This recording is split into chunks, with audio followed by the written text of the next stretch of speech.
Ladies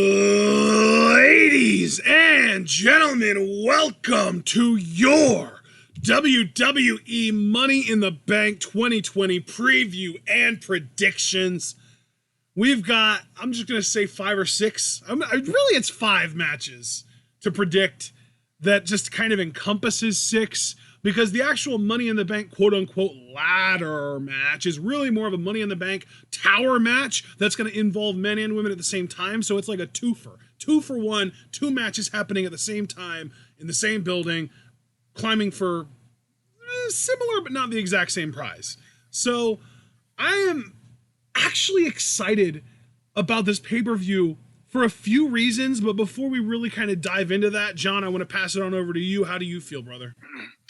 You know, dude, I'm gonna be incredibly truthful. Like, I'm looking forward to this just by virtue of it being a Money in the Bank pay-per-view, because I love the gimmick match and this and that. And, you know, it's like one of my favorite pay-per-views that WWE does. Last year really put a dent in my enthusiasm, but given that they're doing it at WWE headquarters, that does make me curious if these are going to be cinematic style. If it's going to be a cinematic style, dude, it has to be. It has to be, especially with them doing both ladder matches at the same time. Yeah. So putting that in, and then I just want to clarify something, because I'm going to be totally honest with you and our audience. I've really checked out of a lot of WWE programming in the last few weeks. I just cannot care. These empty arena shows, I'm bored. I'm disengaged. I was hearing somewhere that it's not going to be Braun Strowman versus The Fiend, but Braun Strowman versus Bray Wyatt. Can anybody confirm that for me? So if that's the case, it's listed as Braun Strowman versus The Fiend on Cage Match, but Cage Match isn't the end-all be-all either. Yeah, because apparently there was a development on SmackDown that it might have hinted at it was going to be Bray Wyatt and not The Fiend. So again, if somebody in chat could just clarify that for me. But well, according to WWE.com, it is Braun Strowman versus Bray Wyatt. I don't know if they have actually said before when it was a Fiend match that it was going to be versus The Fiend, as opposed to being versus Bray Wyatt, but it does specifically say versus Bray Wyatt, and the graphic is Bray Wyatt and not The Fiend. Okay, I think that is an important distinction to make, though, and that's why I wanted to ask. Yeah. I'm still hyped just because of the shared history, and I think these guys have done a fine enough job. I'm going to be honest, again, just for the cinematic purposes, the ladder matches should be good. I'm far more looking forward to the men's than the women's. The women's, I really don't care for at all, which is a shame. Because, you know, women are a proven draw in WWE in terms of the ratings and stuff. Yeah. And I want to care about what the women are doing. So I don't want to seem like I'm ignorant to the facts. I know that they're a draw, and they've got a lot of talented women. I just feel like only 1 or 2 of them made it into this match. So I really don't care for the women's Money in the Bank match. Well, Shayna, we can include Shayna, so 2. Yeah, that's what I meant. Like, Asuka and Shayna was who I was thinking of when I said 2. Yeah. Drew versus, you know what, Drew versus Seth. I actually can't wait to talk about this. That's one of the matches that I'm interested in, yeah. Yeah, you know what, dude? I think instead of like wasting everybody's time, because I'm sure they want us to actually talk about these matches, so I'm sorry for kind of doing that. That's kind of what the thing is for. I would say, looking through all of them, I'm at a 7.5 out of 10 right now. I think that's fair. I'm not as. You know what, dude? Interestingly enough, this is the first time, probably in years, if not ever, that I'm actually a little bit ahead of you to start. I'm at an 8. Okay, yeah, that's fair. Yeah, man, I just think. I'm definitely curious, and they do have talented people on this show. I just think the women's match I really don't care about. And Bayley Tamina, I honestly don't care about either, so I have to factor that in. But everything else, I actually think I could drum up interest for. So, yeah, I think that's why I went like a 7.5, because one of them is a Money in the Bank, and I think that is kind of a landmark thing for this pay-per-view, obviously. Yeah. So if I'm not feeling that, it's going to cost him some points. So, yeah, unfortunately, the women are kind of having a bad outing for me on this show, but maybe they'll prove me wrong. Yeah, dude, that's the thing, because the thing is, not all women are draws, but what we know is that Becky Lynch is the top draw on the full-time roster, and Io Shirai is the top the top draw period in NXT. So Io is the queen / king, because literally there aren't any dudes that can compete with her either, of NXT, and Becky is also the queen / again king, because she doesn't have any dudes competing with her either, of the main roster. So like, women are literally the top ratings draws in arguably all of wrestling right now too, because if you remember, Riho is like the 3rd biggest draw for AEW behind previously established WWE guys Chris Jericho and Jon Moxley. So Riho is literally the top draw as far as homegrown talent goes for AEW. So like women are ruling the world in wrestling right now. It's amazing to see. And that's why I wanted a better women's Money in the Bank match, honestly, because like how and WWE the worst thing too is like they put one amazingly talented woman in there and one pretty damn good woman in there and one like okay but like overexposed woman and a bunch of shitters. Yeah, like I don't understand how WWE can't look at the data because again, like I wanted everybody to know that my opinions didn't come like ignorant of the facts. Right. But I don't understand how they can look at that data and not think, okay, let's load this women's Money in the Bank out. Like I think Ruby not being in it is an insult. Well, dude, that's the thing. Yeah. Like right now we're looking at okay, Carmella is like whatever. She's like a C tier. Like she can do good stuff when she's in there with good people. She, you know, she's not going to elevate anybody. She just is. Shayna is good. I would say she's like a high B tier type performer, maybe even low A tier. I kind of haven't really made up my mind on her because I like her, but a lot of her matches feel the same. Regardless, she's solid. Nia, fuck you, F tier. S tier, elite, amazing, brings people up to her level, elevates people. She's exceptional. Dana, like maybe even also F tier, at least D tier at best. And then Lacey is maybe like high D, low C. Like we could have literally had a Money in the Bank ladder match, right? It would have been Asuka, Kairi, Shayna, Ruby, Sasha. Fuck you for not giving us that. Dude, that would have been a match of the year contender for me, crowd or no crowd. Like, especially filmed cinematically, those people. And frankly, even if they felt the need that they had to keep the 50-50 Raw SmackDown split, right? We still could have gotten Asuka, Ruby, and Kairi, or even if because they don't give Kairi any credibility, Asuka, Ruby, and Shayna from Raw, and just put Sasha in there at the very least for the SmackDown side, because like this match right now, Asuka is going to be doing the ultimate carry job because, like I said, I like Shayna, but Shayna is also not the type to carry anyone. She's not necessarily going to elevate anyone that isn't already at or above her level. So, like, Asuka is going to be doing the ultimate carry job here. She's going to be performing her ass off just like she has been the entire time. The entire no-crowd era, Asuka has been the absolute MVP of everything.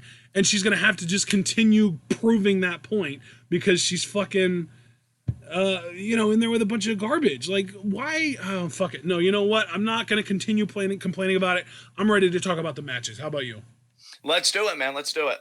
All right, the first match that I actually have put on here is the SmackDown Tag Title Fatal 4-Way match. And that is the New Day, which we know as Big E and Kofi, versus Morrison and Miz, versus Lucha House Party, represented by Gran, Metalik, and Lince Dorado, versus the Forgotten Sons. And the Forgotten Sons, we don't actually know for sure who's going to be in that, but if we just go by NXT, we would obviously assume that it would be just Cutler and Blake.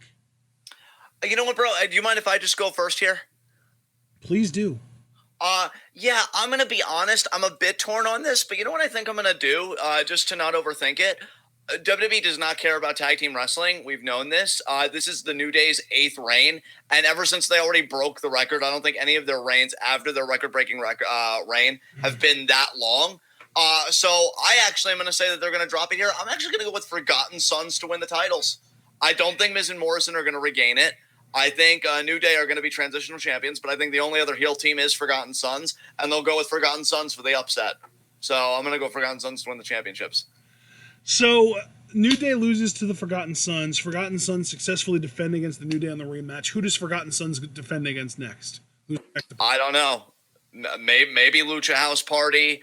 Maybe another team. I honestly can't tell you, but I just don't feel like New Day are in it for a long title reign. I'd be surprised. I mean, even if they retain here, I'd be surprised if they keep it past what I'm going to call, since you came up with it here, onto a Corona Slam, or at least it should have been like a Corona Slam thing, because I just don't really see them having another long reign. So, yeah, that's just kind of what I'm going with for now. Yeah. You know what? I am going to say New Day retains here. Okay. Because I actually think, God, I almost don't want to be right about this because I don't want the people that I'm about to talk about to be heels. Right. I almost wonder, no, that doesn't work. Fuck it. No. Miz and Morrison. I'm picking Miz and Morrison. I'm picking Miz and Morrison to win. And I'll tell you why. Because I think that the tag title picture is going to be what ends up being the thing that the hacker gimmick gets involved with. And I think that is going to be Chad Gable and Muhammad Ali, or Mustafa Ali, sorry about that. Chad Gable and Mustafa Ali. And I think that they've actually shown Miz and Morrison, as well as the New Day technically, and I think they've also shown some women's teams, as far as like the videos that they've shown, as far as like trying to sow some kind of, what's the word I'm looking for? Struggle within the team, I guess. Tension? Thank you. Yes, that's the exact word that I just couldn't think of. It's trying to sow some tension there between the teams, and I don't think it would make sense for it to be New Day, because I think that the hacker gimmick is definitively a babyface gimmick because of the fact that they did the thing to kind of expose Sonya. So I do think it's a face gimmick, which tells me that the champions should be heels, but it seems like the Forgotten Sons aren't even on the hackers' radar, but Morrison and Miz are. So I am picking Morrison and Miz to win the titles here and be the next team that they defend the titles against, to be the hacker, which I expect to be Ali and Gable. And I would honestly expect Ali and Gable to win the titles from them, and it would cause a rift between Miz and Morrison and cause them to break up, one of them to turn face. Right, okay. I can appreciate that. So that's my official prediction, is that Morrison and Miz win the titles back. I also think that there's a merit, or at least some merit, to the idea that Morrison and Miz never lost the tag titles in a tag team match. Right, yeah. So they could just be telling the story of Miz and Morrison are the best tag team in the division right now, even if the Miz specifically isn't the best singles wrestler out of the guys that he was in the ring with that night.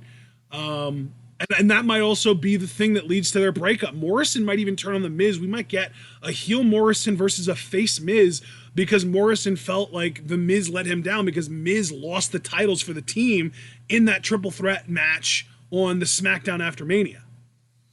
Yeah, that's a good point, man. I'm really appreciating what you're laying down for sure. So yeah, I'm very, very curious to see where they go with the hacker gimmick. I do think it's going to tie into the tag title picture. So this is more wishful thinking than actual, like, I've done the studying and I expect this to happen or anything like that. But I do think that there's a really strong chance of that happening. All right, yeah. I really appreciate the logic. I think I can admit to maybe being a bit more myopic, because I'm just more focused on, I just don't think WWE gives a fuck about tag team wrestling, and Forgotten Sons just got here, and maybe this would be their way of like giving them steam. So we'll see. You said in chat that I was going with New Day, but I just said that I was picking Miz and Morrison. Oh, sorry. Yeah, my mistake. But next matchup. All right, next up. Let's talk about the SmackDown Women's Championship. This is like, God, I love Bayley, but this is the biggest dud on this card, honestly. Bayley defending the SmackDown Women's title against fucking Tamina. Like, don't get me wrong. I would rather watch a 10-minute Tamina match than a 3-minute Nia Jax match. But that doesn't mean that I actually want to watch a 10-minute Tamina match, and that's probably what this is going to be. Yeah, look, I'm just gonna make this painless. Bayley retains. There's no fucking way Tamina wins here, and I really don't appreciate them doing like the slow burn with her and Sasha. Because if you really want to be, they've been doing the slow burn with Bayley and Sasha for like 2 straight years at this point. Literally took the words out of my fucking face, because I was just about to say, if you wanted to really get nitpicky, this slow burn's been going on for years. So I don't appreciate that they're doing this. I really wanted Sasha in the ladder match. You know what I honestly see happening here? Because Bayley's going to retain. Make no bones about that. I think we're going to have an instance. Remember when Paul Heyman and CM Punk were about to break up? And Paul Heyman almost cost Punk like a match against Chris Jericho. And that was what led Punk to be like, I don't want you coming at ringside with me anymore. I feel like this is going to be a similar thing where Sasha's almost going to cost Bayley the title. Bayley's still going to retain. And then like next SmackDown, they're going to have to reevaluate their friendship, so to speak. Like maybe it's not safe, Sasha, for you to come out with me, whatever. So it's not going to be a full fracture, but it's going to be like a really big crack. That's exactly what I think is going to happen. Sasha's almost going to cost Bayley the title. Bayley recovers, beats Tamina, and then it just continues on SmackDown. So, yeah, man, I actually like that. I'm going to pay attention on Sunday, because if it looks like Sasha's going to cost Bayley the match, I just got to like keep in mind, like, wait, said this would happen. Bayley's going to recover and win. We're going to be fine. So, yeah. Because I am going to definitely be having heart attacks if it looks like Tamina's about to beat Bayley. So, right. I agree with Javaris, though. Tamina has been pretty good on Twitter. I think Tamina's Twitter game has been pretty on point. Arguably the highlight of this entire feud, honestly. Wow, I haven't seen any of it at all, but that does make me tempted to just go and look at it. Yeah. So anyway, let's move on to the world title matches. First up, we've got Braun Strowman versus Bray Wyatt. I think the fact that it is explicitly being kind of, inferred that it is going to be Bray Wyatt tells me that it's being set up so that Strowman can retain and the Fiend doesn't take any kind of a hit as far as credibility goes. Okay, I'm going to be a bit wordier, but only because I really like that they're doing this. Okay. I do agree that Braun's retaining. Let me just get that out immediately so that I don't lose the thread and everybody can remember. So you said Braun retains, right? Yeah. Why I really like this, and I don't know if WWE is going to play on this. I doubt it. But then again, I'm assuming Bray actually has a lot of creative control over this gimmick. So maybe, and him and Braun working together, I feel like it's going to be more inspired if it's just the two of them. The last time, okay, so first of all, let me just get out directly. Braun beats Bray. I feel like the Fiend's like the final boss. It's going to be like, okay, well, I couldn't regain my title as Bray, and I didn't want to do this to you, Braun, but now I'm going to have to bring him into it. Right. Because the last time the Fiend attacked Braun... You wouldn't let me in. Well, maybe you'll let him in. Exactly. And why I really like this, and I don't know if they're going to play it up to this point. I have no delusions otherwise. But the last time the Fiend attacked Braun was when the Fiend was feuding with Rollins, but you can hear Bray break out and scream out, why? And he even said at one point when Braun was in the claw, just Rollins, as if he was telling the Fiend, I don't want to hurt Braun, I just want to hurt Rollins. So I wonder if when Bray taps into the Fiend after losing to Braun here, if he's going to have second thoughts and he's going to have regrets because the Fiend takes it too far. So I actually feel like this feud could get really nuanced and really intense again. I'm not expecting any of it, but I'm just bringing that all up because unlike the product, we actually remember continuity and we think it matters. So I actually really like that they're doing Bray to start because then what does he care about more? Protecting Braun and knowing the history that they had or regaining the Universal Championship? So, but for that to happen, Braun just has to win here and then we'll see where they go with it next. Yeah, man. I like that. I like that a lot. And yeah, I really don't have anything to add to that. You think way more about the Fiend character than I do, and I love you for it. So let's move on. Yeah. Let's talk about, in my opinion, the best built WWE Championship feud in maybe years, honestly. I hate to say the word years in this situation because it just feels so hyperbolic, but it might be appropriate here. This feud has been really well done. Yeah. Yeah, by the way, I never even said who it was. Seth Rollins challenging Drew McIntyre for the WWE title. Dude, fucking awesome. You know what? You go first, man, because you actually led with this, so I want you to keep talking about it. Well, that's the thing, man. I think Drew is kind of the best top babyface that the WWE has had since CM Punk. Or no, since Daniel Bryan. We'll say since Daniel Bryan, when Bryan had his very brief run at the top as the world champion, as the dual WWE World Heavyweight Champion in 2014, where he was that for like a month and he got fucking Kane to feud with. Since then, I really feel like Drew is the best top guy that they've had. Because when they tried to make Roman Reigns the top guy, it never worked. And when they finally pulled the trigger on putting the title on him was when he had the cancer scare. And like they just never really got off the ground with him. Rollins was a good top guy at first, but it went away really quickly because he was working with fucking Corbin. At least Drew has Rollins as a great foil to work with. And that brings me around to Rollins. Holy shit. This is a guy that understands his gimmick. This Messiah thing, he has taken it to places that I never thought he was capable of taking a gimmick. I'm going to have a potentially controversial opinion. I love this heel gimmick so much more than the Chosen One gimmick with the Authority. Yeah. It's funny I say Chosen One because, Drew. This dude, he's independent. He's not a cog in any machine. He is the machine. Yeah. And dude, that contract signing really sets work because I know Drew had the memeable, the gifable, you're full of shit, which was great. I want to get to Drew in a moment. But I love that Seth is he doesn't even feel like he's the bad guy. He just feels like he's doing what's best for the company because he feels like he's the only one capable of being champion and the kind of champion that this particular era, this particular moment needs. And Drew, oh my God, dude, I can't tell you what a relief it is. Do you agree with my sentiment that Drew's the best top babyface in WWE since Daniel? Oh, dude, yes. Yes. And like, I am so happy that the emotional investment, I'm just going to focus on you and I because I never want to speak for our chat, but that you and I made in Drew as like a top guy, especially, and we always said especially as a face because we knew how good the promos were and everything. He's cool. He knows how to have fun. Like after he beat Andrade, he did the Tranquilo pose. Yes. He reads.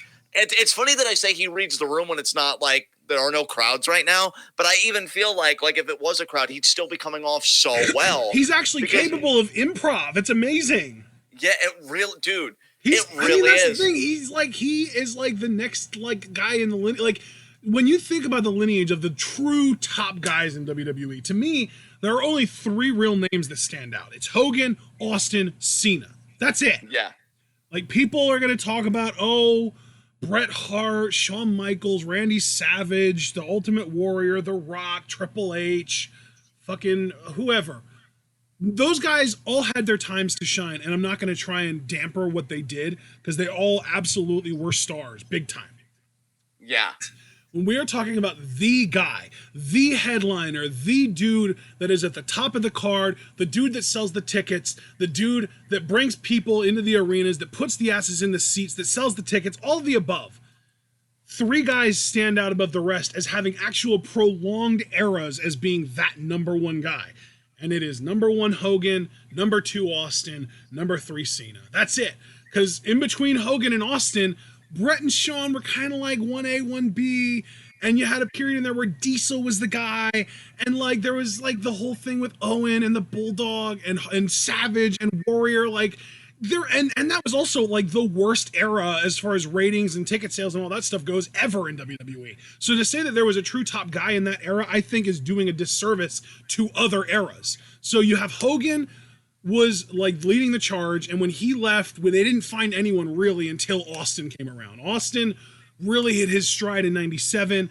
Austin was the absolute man until like 02, 03-ish.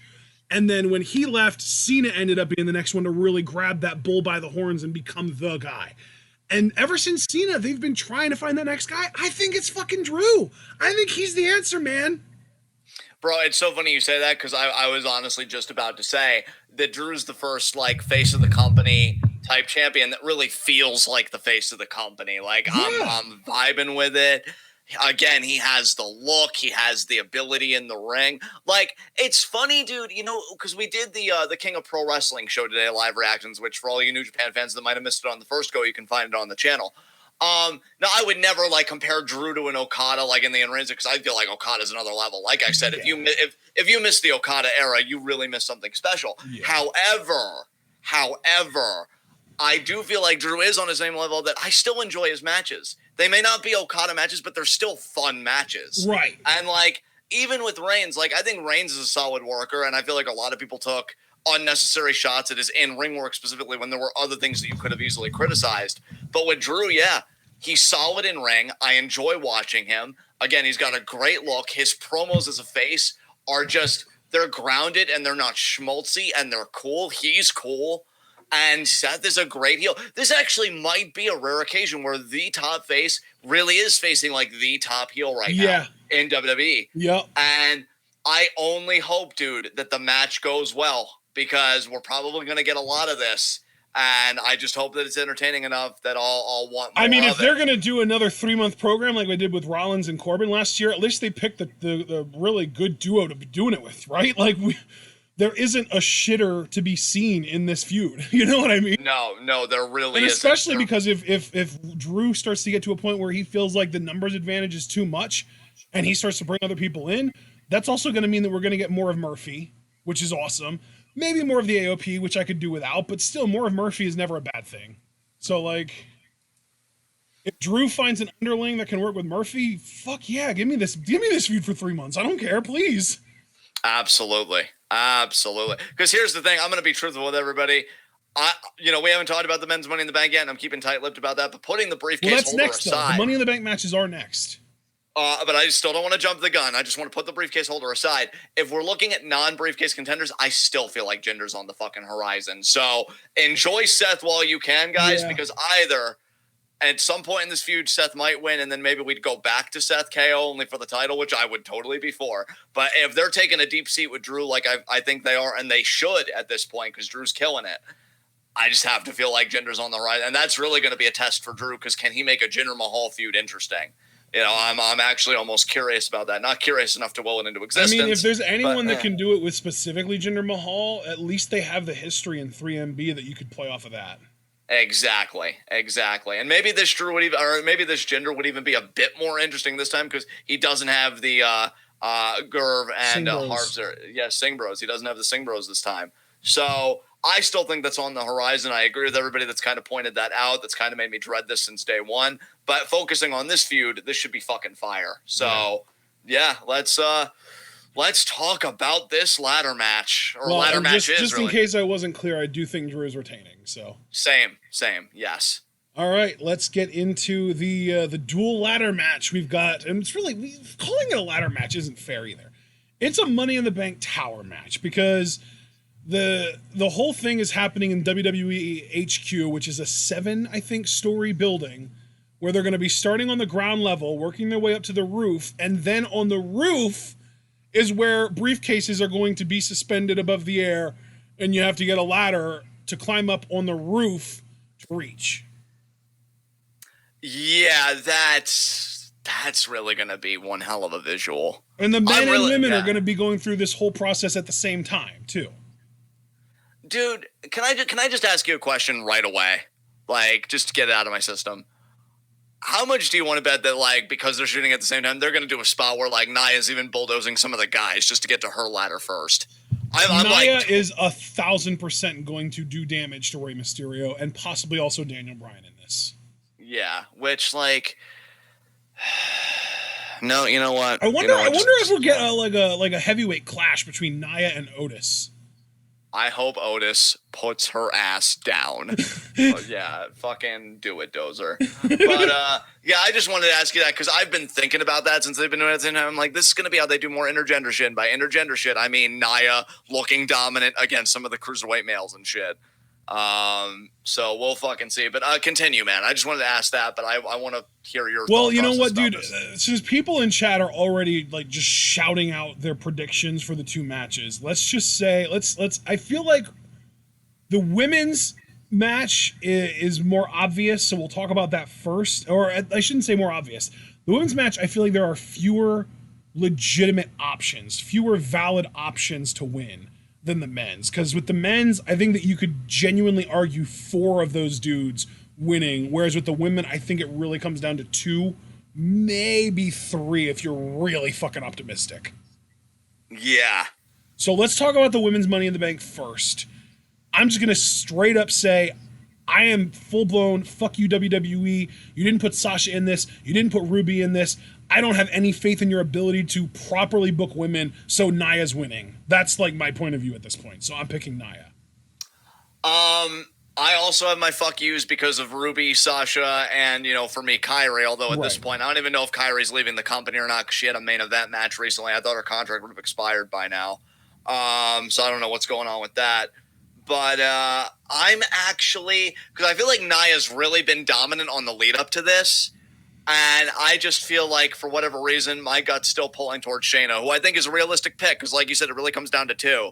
And that's the 2 to me is those are the 2. I said 2, or if you're really optimistic, 3. Really optimistic 3, but I'm not that optimistic. But the 2 that I was saying were Shayna and Nia, and the really optimistic 3rd would have been Asuka, but I just don't buy that they're going to do that with Asuka, because the thing is, to me, Shayna and Asuka have already both had shots at Becky this fucking year. Like, Asuka had her shots in January and February. Shayna had her opportunity at WrestleMania. I think it's Nia's turn, and at least in their mind. I think it's stupid that Nia gets a turn at all. I think it's dumb that she's employed in a wrestling company at all. I think that she should go back to her fucking plus-size modeling career where maybe people didn't hate her because she wasn't awful at her job and she didn't injure anybody on the job. But at this point, the WWE's clearly invested in her. The other 2 Raw women have already had shots at Becky within the last 4 months. And they specifically said that Becky would confront the Money in the Bank winner on Monday. So it's obviously a Raw woman. Yeah, that's fair. And God, maybe me picking Shayna is my own little way of defiance because I just hate the thought of Nia getting a fucking push that in my mind she does not deserve. Dude, it's so funny too because like the SmackDown women are all the SmackDown women range from like shitter to meh. The Raw women, there's like great talent, solid talent, absolute shitter. And we know it's going to be a Raw woman. So like from a statistics standpoint, there's a 2 in 3 chance that it's not going to be the shitter. And yet knowing WWE, it's 100% going to be the fucking shitter. Yeah. I'm still tentatively, I'll put it like this. I'm tentatively going with Shayna, but I want everybody to understand if Nia walks away with that fucking briefcase, I will not be shocked at all. Because, like, the moment you brought up during WrestleMania preview and predictions that Nia was going to be the one to end Becky's reign, it just made so much sense. But I think the only reason, again, I'm going with Shayna is Nia's looked really dominant in the lead up to this, like really dominant. To the point where if she goes after the guys, I could see everybody taking her ass out then because she's asking for it from both sides. And that would clear the path for Shayna. Plus Shayna, I don't know, she's been stepping on arms and stuff. Maybe she'll break Nia's leg so she can't even climb a ladder at all. I don't know. But I feel like Shayna, the way she lost at WrestleMania, it was like that fluky pin that, they've kind of protected her with that before. I have to feel like Shayna Becky too is on the horizon somewhere. And well, actually, no, I could see this being a trilogy because Shayna probably feeling insecure losing at WrestleMania. She'll totally pick at Becky when she's vulnerable. And then the third match again would be Shayna as the champion, Becky as the challenger, both 100%. Who is really the best because Becky caught her in a fluke. Shayna exploited her when she was vulnerable. Now we do a straight up rubber match, both of them at the top of their game. Yeah. So I'm gonna go Shayna just by that logic. All right, man. Well, I again, the only reason I'm not picking Shayna is because we're fresh off of her losing to Becky at WrestleMania. Right. I totally get that. Like, totally if you want to make the argument that she should get a rematch because of the fact that she got caught and she could like talk her way back into a rematch the way she did when she lost to Kyrie, when she lost the women's championship in NXT to Kyrie, I could see like another match between her and Becky happening, but I don't think that warrants Money in the Bank. So I think Nia's winning the briefcase. And honestly, it would not surprise me if whatever their next pay-per-view is, because I genuinely don't know what the name of it is or when it's even happening, like what the actual date is. I'm assuming it's going to be early to mid-June, but I don't know the exact date. I wouldn't be surprised if we got Shayna versus Becky and Shayna beat the living hell out of Becky and Becky found a way to win again, but then Nia cashed in and won the title. That's what I think is going to happen, honestly. Oh, I hate it. I can literally feel the side of my head pounding, and I can only assume it's the formation of a brain tumor. God damn it. Honestly, I could even see them going as far as to do a triple threat Becky, Shayna, Asuka, or something along those lines. And same thing, they all beat the hell out of each other. Becky finds a way to survive. Nia Jax cashes in. Oh. All right. Well, we'll see. You want to switch gears and talk about the men's here? Let's talk about the men's Money in the Bank. And again, I do think that you could argue that any one of 4 guys could win here. The 4 in mind being Black, Bryan, Styles, Corbin. I think that any of those 4 guys you could make an argument for. I think Rey Mysterio is so far past the point of winning Money in the Bank. It's funny. And Otis just isn't ready yet, or he's not at that point yet that they're going to push him to the main event. So I think that those 4 guys are all valid arguments. Personally, actually, no. I went first for the women's. Let's hear what you have to say about the men's. I'm really excited for this. Also, I didn't make my comments on the whole about this. I'm really curious how this is going to be shot and produced. Because a cinematic Money in the Bank could actually be really cool. Yeah. It could also be horrible. Let's be real. Any cinematic the match thing is, they've got to figure out whether they want to do this like they did the Firefly Funhouse and the Boneyard match, or if they want to do this like the fucking Edge Orton match. Because if they go Edge Orton, I'm expecting a shit show. I'm expecting a clusterfuck. I'm expecting to not enjoy it at all. I'm expecting to be bored 5 minutes into it.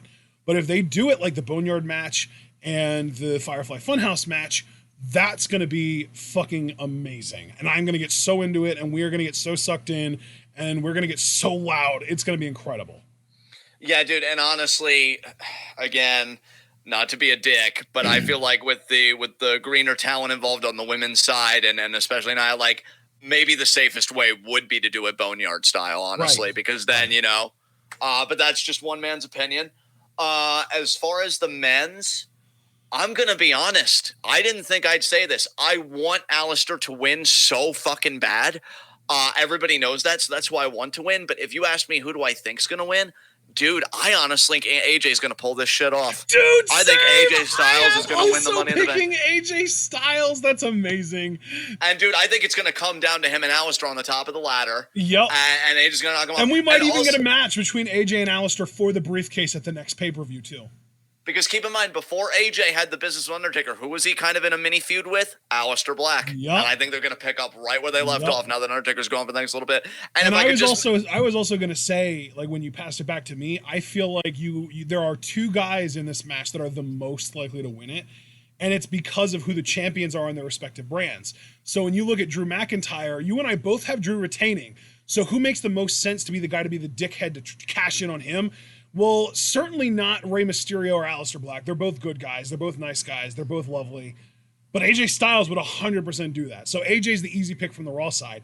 And then on SmackDown, you have Braun Strowman, who is a babyface, who is a big, strong, powerful guy, who is probably going to be coming fresh off of a feud or maybe even a brutal match with The Fiend at the next pay-per-view.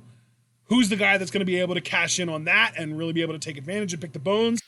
Well, certainly not Otis. He's too sweet. Daniel Bryan's too nice. Baron Corbin 150% would do that shit. Happily. And maybe this time John Cena won't distract him and cause him to lose. Yeah.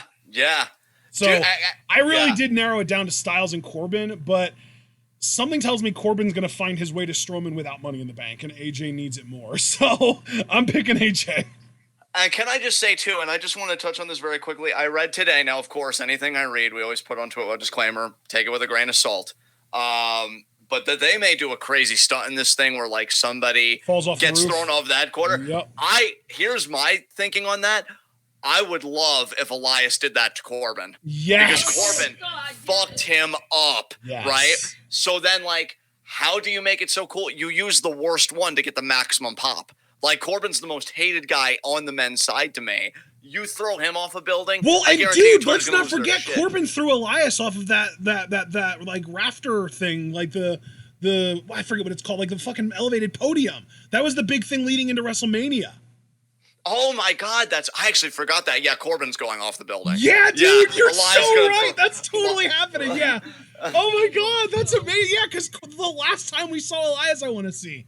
Well, actually, no. The last time we saw Elias, he was getting assaulted. The throat of Elias was getting assaulted by Corbin's like scepter. But prior to that, Corbin threw Elias off of like a fucking podium or whatever it was, like an elevated stage, and that he was out for weeks at that point. After that, if I remember correctly, so that was a real thing that happened. Was like somebody already got thrown off of a high place, and it caused them to miss a couple weeks. So I would not be surprised at all if Elias showed up to throw Corbin off the roof. Yeah, dude, because in my mind, right, Corbin has majorly fucked with Elias not once but twice. Yep. How do you do a big comeuppance? Throw that fucking adult Caillou ass off the fucking building. Yeah, Corbin's taking that bump. And it's going to be amazing because, again, he's the most hated guy in the ladder match on the men's side. Yep. You get the maximum pop. And you just fucking do it. Yeah. Dude, it's going to be crazy because, like, AJ and Aleister and Corbin are all going to be climbing that ladder. And fucking Elias is going to come along and grab Corbin. And AJ and Aleister are going to watch it happen and then just, like, shrug. And then go back to punching each other as Elias chucks Corbin off the roof. Yeah. And then Corbin's going to be like, because I forget the one time, what did he say exasperated on that one Raw? He almost hit me with that guitar. And he's going to be like, he almost killed me. Like, Corbin's just going to, like, freak out. It's going to be amazing. See, I was thinking more along the lines of, like, it would be pleading. Like, it would be like, come on, Elias, you don't have to do this. Come on, man, what are you doing? You don't got to do this. Yeah. You don't really want to do this, man. I'm sorry, okay? I didn't mean it. And then he starts getting more assertive. You can't do this to me. I'm King Corbin. knew you were gonna go there. It's like, bro, that's why this is happening. So yeah, he's totally taking that bump, which would be very smart. Otis, I'm hoping, really shines in this because you're right. He's not ready, but this is his first like big match situation. I'd like to see him get some inspired spots, maybe a double caterpillar with like a ladder lang on I bet two you guys. Otis does some cool shit with Bryan and Ray. That could be. Yeah, and speaking of Bryan and Ray being like the vets, I could see them having some really cool exchanges. You know what? I also bet you that Otis gets taken out by a Black Mass. Ooh, yeah. Because that's the thing with Aleister is like he's a babyface and he's a nice guy, but like you're not gonna stop him from kicking the shit out of people, no matter how nice they are too. You know? Like Aleister isn't really concerned with being pleasant to people. He just, you know, he prefers to be morally good. But I think that he's also along the lines of like the all is fair in love and war mentality, you know? Yeah, I mean, dude, honestly, again, I'd love Aleister to win the briefcase, but if you want the truth, not only do I think he doesn't need this, he's kind of in the back of my mind as a potential Final Four for the 2021 Royal Rumble. I won't say winner. I was very careful with my language there, but right now I definitely see him as a Final Four contender. I like that though, because the last time you were this confident about somebody being in the Final Four this early on in the process, I want to say it was Roman Reigns leading into the 2014 Rumble, which he didn't win, but he won the next one and he got the most eliminations and he had an amazing showing and it kind of was meant to be like a star-making performance for Roman. So that could very easily be what we get for Aleister in the 2021 Rumble for sure. Yeah, I'm definitely like his time is coming and it may not come as quickly as we would like it to. That remains to be seen. But dude, the thing is too, and we got to mention this too about AJ. Because not only does it like make sense just from everything you noted, but we also got to like Vince fucking loves AJ. Like he sees AJ and he like has so much trust in him. Like AJ's already a multi-time WWE champion. He hasn't yet won a Rumble, so him and Bryan have that in common. But like Money in the Bank would just be another thing on his resume, and like it's such an easy mechanism for him to use too, as he's like getting later in his career. You cash in on a weakened guy, and he could still have the quality matches and this and that. Plus, it also kind of fits the recent trend of like Money in the Bank not really being the spiritual like mid-card thing that we always thought it would be.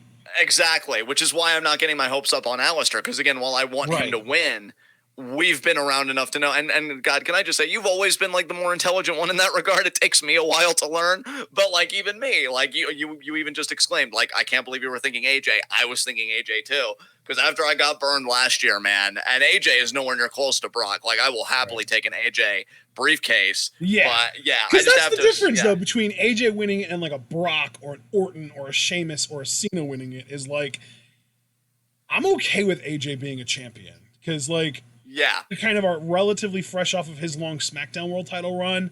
He's separated enough from it that it doesn't bother me that he could potentially win a title. And we also know that he's also in a position where he might not necessarily even win the title. He's in a position where he could cash in and fail just to make Drew look that much better, you know? That's very true. And even if he does win, a program between him and Drew would be fucking awesome. Yeah, exactly. So like, AJ's like just an investment that's solid. Even if you're not the most enthused about it compared to the rest of the field, like it's still a solid investment. Right.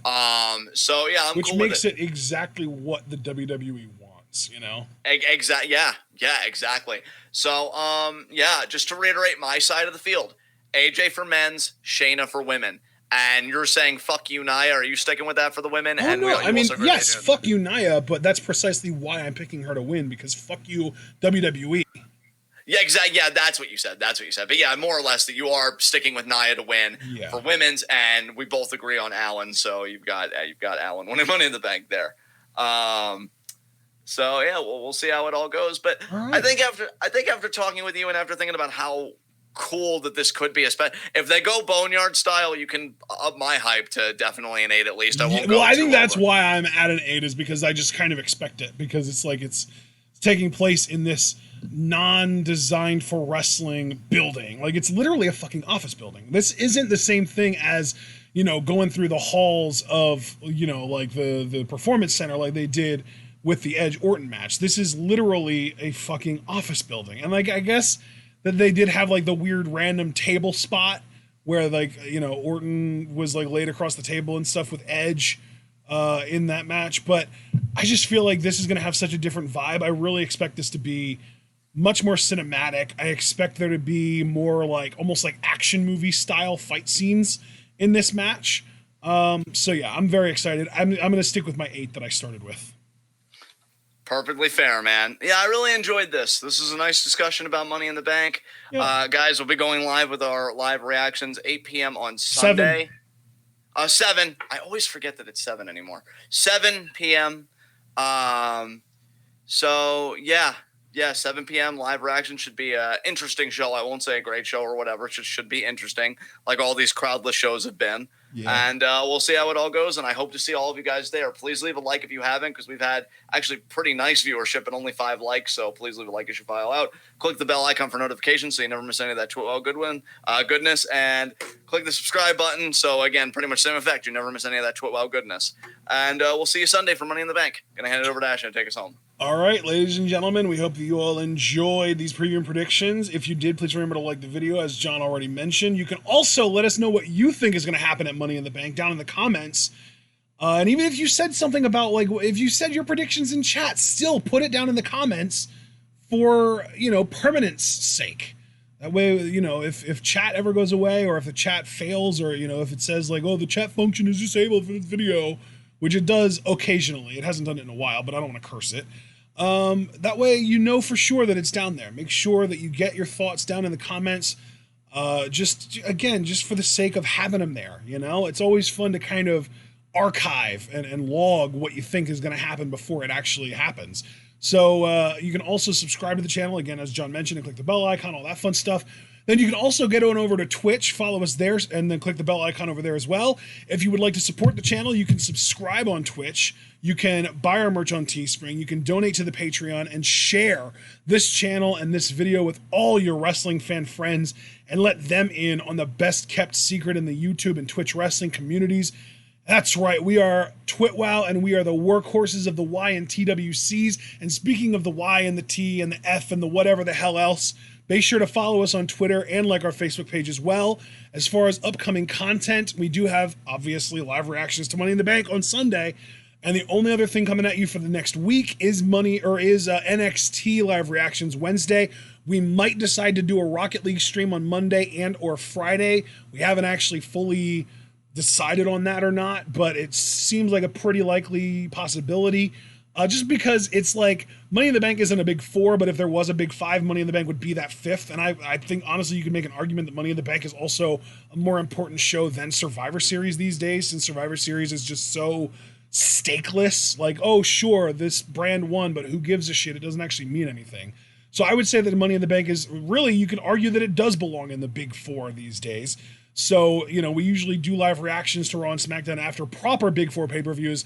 I think that we're probably going to just do Rocket League streams this time around. If the show's interesting, we'll do it for the full 3 hours. Otherwise, we'll dip out after like an hour, hour and a half, and just kind of chill for the rest of that time.